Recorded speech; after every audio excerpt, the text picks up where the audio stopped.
കോഴിക്കോട്ടത്തെ trend എങ്ങനെയാ? രാഘവനെ വീണ്ടും സ്ഥിരമായി ജയിപ്പിക്കുന്ന പോലെ വീണ്ടും ജയിപ്പിക്കും. കോഴിക്കോട് രാഘവേട്ടന് 15ാമത്തെ കൊല്ലായി. അപ്പം കോഴിക്കോട് ഒരിക്കലും UDFൻ്റെ വോട്ട് കൊണ്ടല്ല ജയിക്കുന്നത്. രാഘവേട്ടൻ്റെ വ്യക്തിത്വമായിട്ടുള്ളതായ ഒരു കഴിവ് കോഴിക്കോട് മണ്ഡലത്തിൻ്റെ, അതായത് സ്ഥാനാർത്ഥികളുടെ കൂട്ടത്തിൽ UDF നിർത്തുന്ന സ്ഥാനാർത്ഥികളുടെ ഏറ്റവും മികച്ചൊരു സ്ഥാനാർത്ഥിയാണ് രാഘവേട്ടൻ. ഏതവസരവും ആർക്കും എവിടെയും എപ്പം കണ്ടാലും സംസാരിക്കാൻ പറ്റിയതായ ഒരു നല്ല മനുഷ്യൻ. ലീഗിന്റെ ഒരു വലിയ സപ്പോർട്ടും കൂടി വരുമ്പോഴേക്കും കോഴിക്കോട് എപ്പോഴും ഉണ്ടാക്കി. ലീഗിൻ്റെ സപ്പോർട്ട് തന്നെയാണ് അയാൾ കൂടുതലുള്ളത്. അയാൾ ഒരു ജാതീയമായിട്ടോ അല്ലെങ്കിൽ വേറെ കാണുന്ന മനുഷ്യൻ്റെ നല്ല ലീഗിൻ്റെ സ്ഥാനാർത്ഥികളെപ്പോൾ അത് തന്നെ ഉള്ള ഒരു കുടുംബ സ്നേഹമാണ് ഞങ്ങളേറ്റ്. അയാൾ ആദ്യം മത്സരിക്കാൻ പറഞ്ഞ അന്ന് ഇവിടെ 60,000 വോട്ട് ലീഡാണ്. ഞങ്ങൾ ഉള്ളിയേരി പഞ്ചായത്തിൽ, പഴയകാലം പറയുന്ന തരത്തില്ലല്ലോ, ഉള്ളിയേരി പഞ്ചായത്തിലാണ് ഞങ്ങൾ ആദ്യമായിട്ട് ബാലുശ്ശേരി മണ്ഡലത്തിൻ്റെ യോഗം സംഘടിപ്പിച്ചത്. അന്ന് ഞാൻ ആ കമ്മിറ്റിയിൽ ഉണ്ട്. അപ്പം അന്ന് അയാൾ പറഞ്ഞ എന്താ വെച്ചാൽ 60,000 വോട്ട് ലീഡുള്ള മണ്ഡലത്തിൽ നമ്മൾ പിടിക്കുന്നത്, ഒന്ന് പിടിച്ചു വെക്കാമെന്ന്. അങ്ങനെയാണ് അന്ന് 800 വോട്ടിന് അയാൾ ജയിക്കുന്നത്. പിന്നെ അയാൾ ഈ വീട്ടിലെ ഈ പ്രദേശത്തിൽ എല്ലാ ആളുകളുടെ കൂട്ടത്തിലും ഒരു അംഗമായിട്ട് മാറിയത്. അതുവരെ അയാൾ ഇവിടെ PC രാധാകൃഷ്ണൻ്റെ വീട് വരെ പോകുന്നല്ലാണ്ട് ഞങ്ങൾക്ക് ഒരു കണ്ടു പരിചയമൊന്നുമില്ല. ഈ 15 കൊല്ലത്തിന് ശേഷം ഈ പരിസരത്ത് എവിടെ പോയി നോക്കിയാലും ഈ റോഡ് സൈഡിൽ അയാളുടെ ഫോട്ടോവും അയാളുടെ സംഭാവനയും എവിടെയും കാണും, എല്ലായിടത്തും. ഈ നമുക്കിപ്പോൾ മണ്ഡലത്തിൽ വെച്ച് നോക്കുകയാണെങ്കിൽ CPMന്റെ അല്ലെങ്കിൽ LDFന്റെ വലിയൊരു പോരായ്മ എന്താ? അപ്പോൾ LDFൻ്റെ പോരായ്മ എന്ന് പറഞ്ഞാൽ ഓല പാർട്ടിക്ക് വേണ്ടി മാത്രം പ്രവർത്തിക്കുന്ന ഒരു പാർട്ടിയായിട്ട് അപ്പം ഞങ്ങൾക്ക് കാണാൻ പറ്റുന്നത്. ഓല കുടുംബം ജീവിക്കുക, ഓലയ്ക്ക് എന്തെങ്കിലും കൊടുക്കുക, ഓല സംബന്ധിച്ച് നോക്കുക എന്നല്ലാണ്ട് ഇന്ന് ശരിക്കൊരു LDFകാരൻ ഞാനൊരു കമ്മ്യൂണിസ്റ്റാണ് അന്ന് ആളുകളുടെ കൂട്ടത്തിൽ ഇറങ്ങി പറയാൻ പറ്റാത്തൊരു നാണക്കേട് ലെവലുള്ളത്. എന്തൊക്കെ വിഷയങ്ങൾ ഇപ്പോഴത്തെ നിലവിൽ എന്താ പറഞ്ഞാൽ ഇപ്പം ഭരണം, ഈ ഭരണത്തിൽ ജനങ്ങൾക്ക് എന്താ അവിടെ ഒരു ഗുണമുള്ളത്? തുടർഭരണം മോശമായി. തുടർഭരണം എന്ന് പറഞ്ഞാൽ അത് പിന്നെ മറ്റ് ചില സംഗതികളൊക്കെ നടത്തിയിട്ട് വന്നതാണ്. കേരള കോൺഗ്രസ്സിനെ ചാക്കിട്ട് പിടിച്ചെല്ലാം കൂടി ഈ തുടർഭരണമെന്ന് പറഞ്ഞാൽ കിട്ടിയാൽ ചാച്ചാൾ അറിയതാണ്. ഇവിടെ മാവേലി സ്റ്റോറിലേക്ക് പോയിട്ട് കാര്യമില്ല. വേറൊരു സ്ഥലത്ത് പോയിട്ട് പിന്നെ മെനഞ്ഞാന്ന് മെഡിക്കൽ കോളേജിൽ നിന്ന് MK രാഘവനോട് സമരം ചെയ്തിട്ടാണ് അന്ന് മരുന്നിൻ്റെ ചീട്ട് കൊടുക്കുന്നത്. അതുപോലെ എല്ലാ സ്ഥലത്തും പരാജയം തന്നെ, ഓരോ കാര്യത്തിന് വേണ്ടി. അത് പിന്നെ ഇപ്പോഴും തന്നെ ഈ ജനങ്ങൾക്ക് വേണ്ടി ഓല പാർട്ടിക്ക് ആളുകൾക്ക് വേണ്ടിയിട്ടുള്ള ഒരു അതിനുള്ള മുന്നണിയും അതിനുള്ള വോട്ടവും പാച്ചലും. പിന്നെ പറയുന്ന വാക്കുകൾ എന്ന് പറഞ്ഞാൽ, ഇപ്പോൾ പണ്ടൊക്കെ ഒരു സംഭവം നടന്നിട്ട് പത്രക്കാർ വളച്ചതാ ഒടിച്ചതാ ഞാളറിയില്ല എന്നൊക്കെ പറഞ്ഞ് സ്ഥലംപെടേന്. ഇന്നതല്ലല്ലോ. ഇന്ന് ആദ്യം പറഞ്ഞ പോലെ കാണിച്ചിട്ട് പറയുന്നു കേൾക്കുന്നു തമ്മാം കാണിക്കുന്നില്ലേ. ഈ മുഖ്യമന്ത്രി മാധ്യമങ്ങളോട് പെരുമാറുന്നത്, അല്ലെങ്കിൽ ഇപ്പോൾ മൈക്ക് കേട് വരുമ്പോൾ പെരുമാറുന്നത്, അതൊന്നും അത് കോടിക്ക് അംഗീകരിച്ചാൽ അല്ലാണ്ട് ഇത് മുഖ്യമന്ത്രി പിണറായി വിജയൻ്റെ സ്ഥാനത്ത് വേറെ ഒരു ഉമ്മൻചാണ്ടിയോ കരുണാകരനോ ആരെങ്കിലായിരുന്നെങ്കിൽ ഇന്ന് കേരളം ഇതായിരിക്കില്ല. അത് DYFI കട്ടാക്കളോട് തടയാനും പിടിക്കാനും ബഹളം ഉണ്ടാക്കിയ, അല്ലാണ്ട് മുഖ്യമന്ത്രി പറയുന്നതോ അല്ല. ഇത് പിന്നെ അവർക്ക് നടക്കും. അവരെന്താ വെച്ചാൽ ഓലെന്ത് തോന്നിയാസം പറഞ്ഞല്ലോ അതിൻ്റെ പിന്നെ മുഖ്യമന്ത്രി അയാളെ ഈ യാത്ര ഉണ്ടല്ലോ, കേരള നവകേരള ഇന്ന് പറഞ്ഞ പോലെ ഇപ്പോൾ നമ്മൾ പറയുന്നത് ഇപ്പം നാളെ ഇതിൽ ജനങ്ങൾ കാണാൻ പറ്റും. എനിക്കോ അങ്ങക്കോ ഒഴിഞ്ഞു മാറാൻ പറ്റിയില്ല.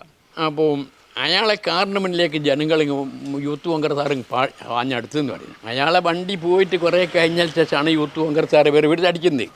ആള് പറഞ്ഞു ജീവൻ രക്ഷാ പ്രവർത്തനമാണെന്ന്. അതൊക്കെ അവർ പറയുന്നത് നമ്മളിപ്പം കാണുന്ന വെച്ചാൽ അയാൾ വരുന്ന വിധത്തിൽ കോൺഗ്രസ്സുകാർ അങ്ങപ്പുറത്ത് നിന്ന് പുരാണം നടത്തുന്നത്, ഇയാൾ മഹാനാണ് കടന്നു പോയാൽ ഇവരെ പിടിച്ച് അടിക്കുന്നത്, മറ്റേ എന്തെല്ലാം സാധനം കിട്ടുന്നെല്ലാം കൊണ്ട് അടിച്ച് 2-3 യൂത്ത് കോൺഗ്രസ്സുകാർ ഹെൽമെറ്റും പൂച്ചെടിയൊക്കെ കൊണ്ടല്ലേ.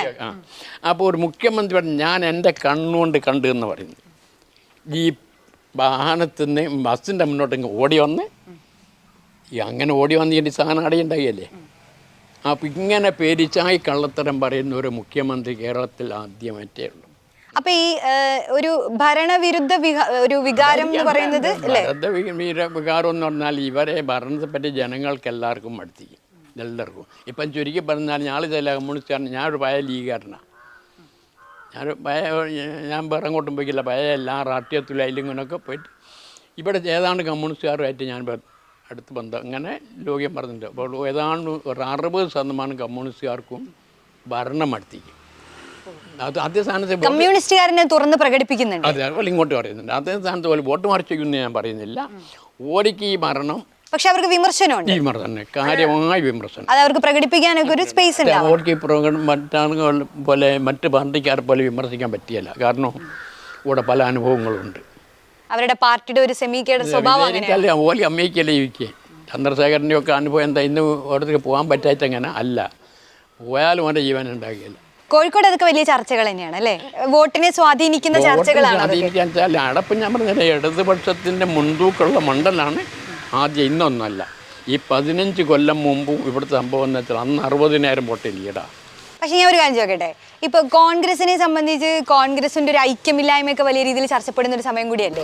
അതൊന്നും ഇവിടെ ബാധിക്കില്ല. ഇല്ല, അത് പുറമേ കൂടെ അല്ലാണ്ട് നമ്മള് സതീശനും സുധാകരനും നിന്നിട്ട് പരസ്യമായിട്ട് അതൊന്നും ഇവിടെ ബാധിക്കില്ല. അത് രാഘവേട്ടനെ സംബന്ധിച്ചപ്പോഴും പാർലമെന്റ് തെരഞ്ഞെടുപ്പ് ഒന്നുകൂടി ഉണ്ട്. കോൺഗ്രസ്സുകാർ എന്ത് മുൻകൈയൊക്കെ പറഞ്ഞാലും പാർലമെന്റ് തെരഞ്ഞെടുപ്പിന് ജനങ്ങൾ ഒന്നും കൂടി ഒരു കോൺഗ്രസ് വരണം. ലീഗിന് കോൺഗ്രസിനോടുള്ള ഒരു ഇഷ്ടത്തിൽ എന്തെങ്കിലും കുറവ് വന്നിട്ടുണ്ടോ? ഒന്നും വന്നില്ല, ഒന്നും സംഭവിക്കില്ല. ലീഗിന് കോൺഗ്രസിനോടല്ല, ലീഗും കോൺഗ്രസും ഒരു രക്ഷിതാക്കന്മാർ മക്കളെ പോലെ മുന്നോട്ട് പോവുകയും ചെയ്യും, മുന്നോട്ട് വരുന്നുകൊണ്ട് പോകുന്നുണ്ട്. ഞങ്ങൾക്ക് വിമർശനമുണ്ട്, അത് അന്നേരം പറഞ്ഞു തീർക്കും. ഞങ്ങൾക്കിപ്പം വിമർശനമുണ്ട്, അത് പറഞ്ഞു തീർക്കും. അതുപോലെ ആവശ്യപ്പെടുന്നതിന് രീതിയിലുള്ള ഒരു UDF കിട്ടുന്നുണ്ടോ? പറയുമ്പോൾ ഞാൻ കിട്ടാൻ തന്നിക്കോ, ഞാനിപ്പോൾ 3 സീറ്റാണോ കിട്ടാൻ തന്നിക്കോ, കിട്ടാതെ എൻ്റെ ഞാൻ ചോദിച്ചു പോയോ? ഇല്ല. കാരണം പറയാനുള്ളത് പറയൂ, കിട്ടിയാളുടെ കിട്ടണം. വരിക്ക് പിന്നെ ഓടിക്കും, ആര് ഭരിച്ചാലിയല്ല. ഓൾ കോൺഗ്രസ് വിരോധം പറഞ്ഞാൽ ആദ്യമേ പഠിച്ചു പോകുന്നത്. അന്ന് ഞങ്ങളോട് ചോദ്യമാണ് കോൺഗ്രസ് വല്ല പകരാര്. ലീഗുകാർ അന്നും ചോദിക്കുന്നൊരു ചോദ്യമാണ്. കോൺഗ്രസിനോട് വലിയ സ്നേഹമില്ലെങ്കിലും കോൺഗ്രസ് പോയ പകരാര് വരാൻ? BJP ഉള്ളൂ. BJP-നെ കണക്കത്ര. പക്ഷേ ഇപ്പൊ നമ്മൾക്ക് ഇവിടുത്തെ കാര്യം വിട്ടാല് ദേശീയ തലത്തിൽ തന്നെ കോൺഗ്രസിന്റെ ഒരു ശക്തിയെക്കുറിച്ച് നമ്മൾ പറയുകയാണെങ്കിലോ, അത്ര ഒരു പ്രതിപക്ഷം എന്നുള്ള നിലയ്ക്കൊക്കെ ഒരു നിൽക്കാനുള്ള ഒരു ശക്തി അവർ കാട്ടുന്നുണ്ട്. പറഞ്ഞ ഒരു കൊല്ലത്തോളായില്ലേ നമ്മളെ രാഹുൽ ഗാന്ധി പൊരേ കിടന്നുറങ്ങാതെ ഇറങ്ങി പൊരേന്ന് ആളെ ഇറങ്ങിയിട്ട് രണ്ടാമത്തെ ജോഡയാത്ര അയാളെ കുടുംബം ജീവിക്കാനല്ലല്ലോ ഇത്. അയാൾക്ക് സുഖമായിട്ട് അയാളെ ജീവൻ അവസാനം വരെ തിന്നാനുള്ള ജീവിതം അയാളെ വരയിലുണ്ട്, അയാളെ കുടുംബ സ്വത്തുണ്ട്.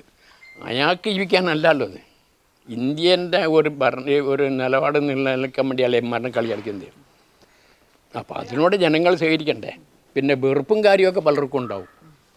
പിന്നെ അധികാരം കിട്ടായിട്ട് ഇപ്പോൾ അങ്ങോട്ടും വോട്ടും പാത്തില്ല. കോൺഗ്രസ് അങ്ങോട്ടും കേരളത്തിൽ വലിയ രീതിയിലായി അല്ലേ? പത്മജയും കൂടി പോയപ്പോൾ പത്മജനെ കൊണ്ടൊന്നും സംഭവിക്കില്ല. പത്മജ പോയതുകൊണ്ടൊന്നും സംഭവിക്കില്ല. ആന്റണിയുടെ മകൻ പോയ ആന്റണിയുടെ മോനാണ്. അത് ഉമ്മൻചാണ്ടിയുടെ മോനെ ജനപിന്തുണയുണ്ട്. ആന്റണിയുടെ മോനെ പോയൽ ചേച്ചയല്ലേ അറിയുന്നുള്ളൂ ഇങ്ങനെ മോനുണ്ടായിരുന്നുള്ളൂ. അല്ല, ഞാൻ ഇപ്പോൾ പോയതിനെ പറ്റി ഇതറിയാമല്ലോ. ഉമ്മൻചാണ്ടീൻ്റെ മോനെ അതിൻ്റെ മുമ്പ് അടിപൊളിയൊക്കെ പോയിട്ട് ജനങ്ങൾ അറിഞ്ഞിട്ടുണ്ട്. ഇത് AK ആന്റണി ഇങ്ങനെ മോനുണ്ടായിരുന്നു എന്ന് അറിയുന്ന BJP പേരല്ലേ. പക്ഷേ വലിയൊരു വിമർശനം എന്താണെന്നറിയോ? കോൺഗ്രസ് ആവുമ്പോൾ ഇന്ന് കോൺഗ്രസ് എന്ന് പറയുമ്പോൾ നാളെ BJP-ക്ക് പോകുന്നു എന്ന് പറയുന്ന ഒരു വിമർശനം. ഇവിടെ ഇപ്പം ആദ്യമായിട്ട് BJP-യിലേക്ക് പോയത് കമ്മ്യൂണിസ്റ്റ് പാർട്ടീൻ്റെ MLA മന്ത്രിയാണ് ഇവിടുന്ന് പോയത്. ഇവിടെ ഉണ്ടെങ്കിൽ പോലും പോകുകയായിരുന്നു. ഇപ്പോൾ പോകാത്തതിൻ്റെ കാരണം എന്താ?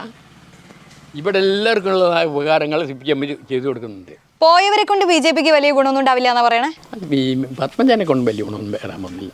പത്മജ ഒരു ജനപിന്തുണയുള്ള ഒരു ആളല്ല. പിന്നെ ഓല കുടുംബക്കാർ ബന്ധക്കാരെന്നൊക്കെ അല്ലാതെ ഉണ്ടല്ലോ ഒരു ഇല്ല. പത്മജ ഒരാൾ പോയ ഒരാൾ നഷ്ടം തന്നെ, ഒരാൾ പോയ നാളെ നഷ്ടം ഉണ്ടാകും. അതേ സ്ഥാനത്ത് പത്മജയൊക്കെ പോകുന്നത് BJP-യിലേക്കൊക്കെ പോകുന്നതിനാണെന്ന് വെച്ചാൽ വെറുപ്പ് കൊണ്ട് തന്നെ പോയി വിടുകയാണ്. അതുകൊണ്ടൊന്നും ജനങ്ങൾ പിന്തുണയ്ക്കുന്നുള്ള അഭിപ്രായം നമുക്കില്ല. കോഴിക്കോട് കോഴിക്കോട് ആളല്ല, കോഴിക്കോട് ജയിക്കണം ഉദ്ദേശക്കാർ നല്ല ആളുകൾ ഇടതുപക്ഷത്ത് തന്നെ ഉണ്ട്. രാഘവൻ ജയിക്കണം. ഏത് നട്ടപ്പാത സമയത്തും വിളിച്ചാൽ വിളിപ്പുറത്ത് കിട്ടുന്ന ഒരാളാണ് രാഘവേട്ടൻ എല്ലാവർക്കും. അപ്പോൾ ഈ പറഞ്ഞതിൻ്റെ തുടർച്ച തന്നെ അല്ലേ? അതായത് കോഴിക്കോട് അങ്ങനെ ഒരു സംശയം വേണ്ട, LDF-നൊന്നും അങ്ങനെ ഒരു പ്രതീക്ഷ വേണ്ട എന്നാണ് പറയുന്നത്. കോഴിക്കോട് ഇത്ര ജനകീയനായ ഒരു MP എനിക്ക് തോന്നുന്നില്ല കോഴിക്കോട് ജില്ലയിൽ വന്നിട്ടുണ്ട്. ഒരുപാട് ആൾ വന്നിട്ടുണ്ട്. പണ്ട് നമ്മളെ പിന്നെ വീരേന്ദ്രകുമാർ പോലത്തെ ആൾക്കാരൊക്കെ വന്നിട്ടുണ്ട്. അതൊക്കെ നമ്മൾ ബഹുമാനിക്കുന്നു. പക്ഷേ ഇദ്ദേഹത്തെ പോലത്തെ ജനകീയനായ ഒരു MP ഇവിടെ വന്നിട്ടില്ല. എന്താ കാരണം വെച്ചാൽ ഇപ്പം നമ്മൾ ഇവിടെ നിന്നൊക്കെ പറയാം എം പി എന്ന് പറഞ്ഞേച്ചാൽ മതി, അതാരാന്ന് ചോദിക്കണ്ട, അത് രാഘവനാണ്. ഇപ്പം നമ്മൾ പേപ്പറിലൊക്കെ നോക്കുമ്പോൾ എം പി എന്ന് പറഞ്ഞാൽ അത് രാഘവനാണ്. കാരണം അത്രയും ജനങ്ങളുമായിട്ട് അടുത്ത് നിൽക്കുന്നതുകൊണ്ടാണ് അങ്ങനെ ഒരു ഇത് വന്നത്. അയാളിപ്പം 3 പ്രാവശ്യം മത്സരിച്ചിട്ട് മൂപ്പര് ചെയ്ത സേവനങ്ങൾ ഒരുപാട് ജനങ്ങൾക്ക് കാണാനുണ്ട്. അതിൻ്റെ പ്രത്യേകത ഓരോ ഗ്രാമത്തിലുമുണ്ട്. സാധാരണ എം പി ഇപ്പം ഏതെങ്കിലും ഒരു സ്കൂൾ കെട്ടിടമോ അല്ലെങ്കിൽ ഏതെങ്കിലും ഒരു അതുപോലത്തെ കാര്യങ്ങൾ, എവിടെയെങ്കിലും ഒരു ബംഗ്ലാവ്, ഇതൊക്കെ എടുത്തു കൊടുക്കുക, ഇങ്ങനെയൊക്കെയുള്ള കാര്യം. ഇപ്പം തന്നെ നമ്മുടെ MLA അല്ലേ, നമ്മുടെ സച്ചിൻ ദേവ് MLA, അയാളിവിടെയൊക്കെ എന്തെന്നാ കൊടുത്തതെന്ന് ചോദിച്ചാൽ കാരണ പഞ്ചായത്തിന് ഒരു സ്വപ്ന നഗരി എന്നും പറഞ്ഞിട്ട് ഒരു മാത്രം മൂപ്പര് കൊടുത്ത്. പിന്നെ എന്തെന്നാ അദ്ദേഹത്തിൻ്റെ എന്ന് ചോദിച്ചാൽ ഒന്നും അല്ല, പുരുഷൻ കടലുണ്ടി അല്ല, അതേ അയാൾ അതിന് ശേഷം വന്നേ അയാൾ അതിനെ സച്ചിൻ അതിനേക്കാൾ അപ്പുറം എന്ന് അവരൊന്നും അടയാളപ്പെടുത്തിയിട്ടില്ല. മനസ്സിലായില്ലേ? പിന്നെ ഏത് കാലത്തും UDF അടയാളപ്പെടുത്തിയിട്ടുള്ളൂ. കാരണം UDFിൻ്റെ കാലത്ത് KG അടിയോടിയാണ് ഇവിടെ ആദ്യം MLA ആയി വന്നപ്പോൾ ഈ മണ്ഡലത്തിന്, ഈ അസംബ്ലി മണ്ഡലത്തിന് എന്തെങ്കിലും ചെയ്ത്. അതുപോലെ MP ആയിട്ട് വന്ന രാഘവനാണ് ആളുകൾക്ക് കാണാനുള്ള കാര്യങ്ങൾ, ചെറിയ ചെറിയ കാര്യങ്ങളായിരിക്കും, എന്നാലും വിപുലമായിട്ട് അദ്ദേഹം ചെയ്തിട്ടുണ്ട്. അപ്പം അതുകൊണ്ട് അദ്ദേഹം ജനകീയനാണ്. അപ്പം ആ ഒരു സ്ഥിതി ഓരോരുത്തരും മനസ്സിലെന്നായിരിക്കും രാഘവൻ. അത് മറിച്ച് കാരണമുണ്ട് എല്ലാവർക്കും, ശരിക്ക് പറയുകയാണെങ്കിൽ BJPക്കാർ കിടക്കും രാഘവൻ, അയാൾ അങ്ങനല്ലോ. അങ്ങനെ ഒരു BJPയുടെ ശരിക്കും അവസ്ഥ എന്താ? MT രമേശ് ഇറങ്ങുമ്പോൾ ഒരു കടുത്ത ഒരു ഇതൊന്നും അദ്ദേഹത്തിൻ്റെ അടുത്തുണ്ട്. പക്ഷേ ഒരു BJPൻ്റെ ഒരു ആളെന്നുള്ള നിലക്ക് ഒരിക്കലൊന്നും ശോഭിക്കാനാവില്ല. ഒന്നും തന്നെയല്ല. BJP എന്ന് പറയുമ്പോൾ ആളുകൾ എങ്ങനെയാണ് അവരെ കാണുന്നത്? എല്ലാറ്റിനും, അതായത് ഏതെങ്കിലും ഒരു പ്രത്യേക വിഭാഗത്തിനെ അടിച്ചൊതുക്കാനും അവരെ അങ്ങ് നശിപ്പിച്ച് കളയാനുള്ളൊരു ചിന്താഗതിയിലാണ് ആ BJP എന്ന് പറയുന്ന ആ കക്ഷിനെ കാണുന്നത്. CA ഇപ്പൊ നടപ്പിലാക്കിയല്ലോ അവര്, അതും തെരഞ്ഞെടുപ്പിന് തൊട്ട് മുമ്പ്. അതെ, തൊട്ട് മുമ്പ് എന്ന് പറഞ്ഞാൽ ആദ്യം അതൊക്കെ പറഞ്ഞ് വന്ന് തെരഞ്ഞെടുപ്പ് പ്രഖ്യാപിച്ചപ്പോൾ അങ്ങ് നടപ്പിലാക്കി. എന്താ അതിൻ്റെ അർത്ഥം? വോട്ടാണ്. അതും ആരെ വോട്ട്? മുസ്ലിങ്ങൾക്കെതിരുള്ള വോട്ട്. ഞാൻ മുസ്ലിങ്ങൾ എന്ന് അങ്ങനെ പറയല്ല. കാരണം അങ്ങനെ വരുമ്പോൾ മുസ്ലിങ്ങൾക്കെതിരുള്ള വോട്ട് നമുക്ക് കിട്ടുമെന്ന്. അപ്പോൾ ധ്രുവീകരണം, എല്ലാറ്റിലും ധ്രുവീകരണം.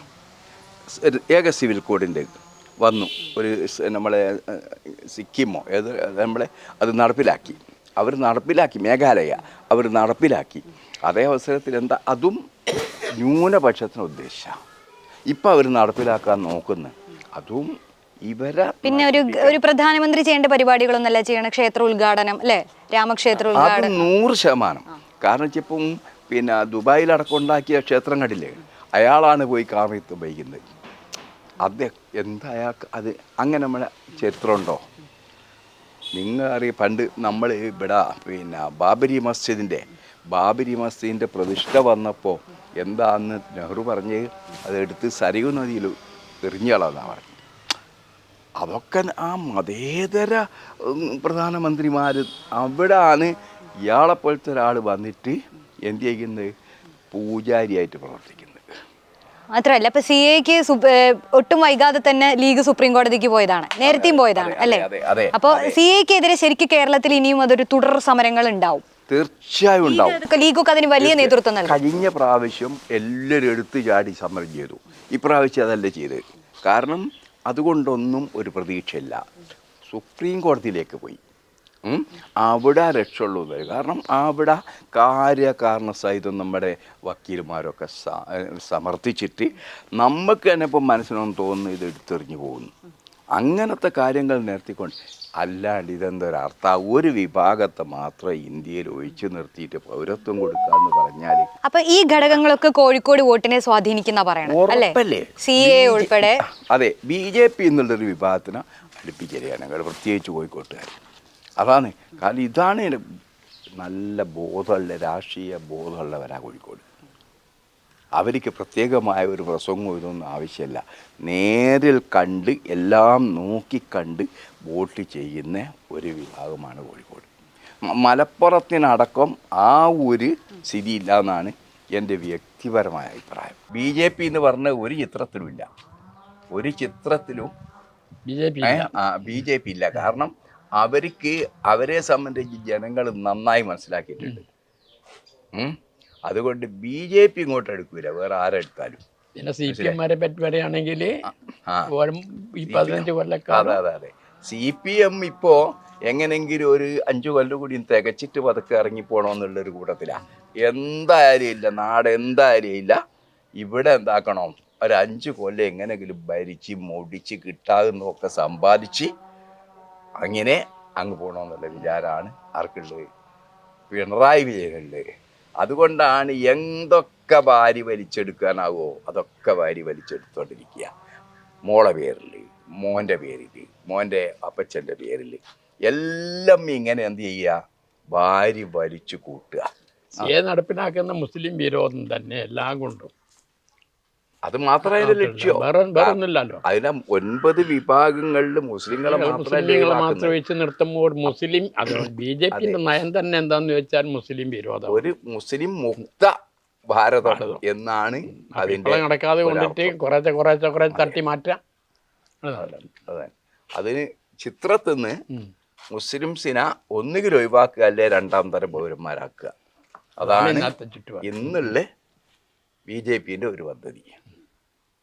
അപ്പോൾ രണ്ടും ചക്കിക്കൊത്ത ചങ്കര എന്ന് പറഞ്ഞ പോലെ കേന്ദ്രത്തിൽ നമ്മുടെ ഈ മോഡിയും അതേസമയം കേരളത്തിൽ നമ്മുടെ പിണറായി വിജയനും രണ്ടും ആകുമ്പോലെ. പിന്നെ ഉള്ളിൽ കൂടെ ഇവിടെ നടപ്പിലാക്കണമെന്ന് ആഗ്രഹിക്കുന്നതാണ് പിണറായി വിജയൻ. കാരണം കഴിഞ്ഞ കാലത്തെ കേസ് ഇപ്പോൾ മെനഞ്ഞാന്ന് നിർബന്ധിച്ച് കേസ് പിൻവലിക്കണമെന്ന് പറഞ്ഞു.